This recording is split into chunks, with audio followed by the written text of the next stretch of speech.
Kale katweyongereyo n'ekitundu kyaffe ekirala nga tutandise n'emboozi yaffe eya Naads ng'olunaku lwaleero tugenze wa Ssaalongo Paul yawe olabe engeri gye yeeyubulamu oluvannyuma lw'okuweebwa ebitooke nga bino bikyusizza nnyo obulamu bwe.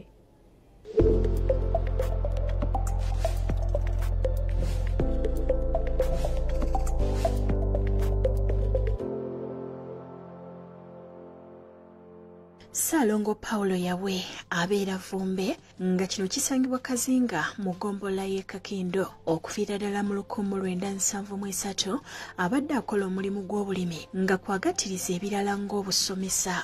Agamba Naads yamuwa ebitooke eby'embala eby'ebika eby'enjawulo era nti ye yali entandikwa ey'enkyukakyuka mu bulamu bwe. Naads yansanga nga nnima ebitooke bya bulijjo, nakabululu, nakitembe, emisomo ne gibaayo ne banfunira ebitooke eby'embala. Omwali mpologoma, mwali kisansa, mwali nfuuka nga bibala okusinga ebyasangibwawo. Ebbanga gye lize lyeyongera, ennyingiza y'amaka ge yeeyongedde era n'asiimye Naads olw'okumukwata ku mukono. Asobodde okuweerera abaana nga kati nabo beetengeredde. Azimbye amaka n'okwetuusaako ebyetaago mu kugeraageranya afuna emitwalo 60 mu mwezi okuva mu lusuku lwe nga gyeko ensaasaanya zonna. Amaka gange nga bwe ngenze nkaddiwa ne tubanga tufuna emmere gye tuli awaka, ne bwe giba mikolo tuyina emmere gye tuyinza okuwa bannaffe babafiiriddwa bambaga.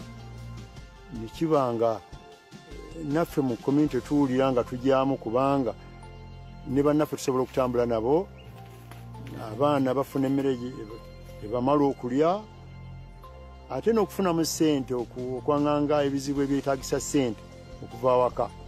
Asabye abantu okujjumbira emisomo Naads gyetegeka mu bitundu kireetewo enjawulo mu bulamu bwabwe.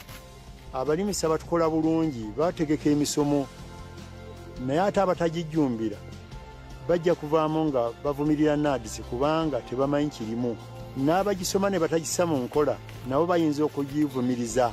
Ne programs endala eza gavumenti oba n'eza kyaki oba ez'okukulaakulanya abantu bw'otogendayo gwe n'obeera eno ku katebeko n'ovumirira ndowooza oba tokoze bulungi kuba gijja lwa nkulaakulana ate nga mweri.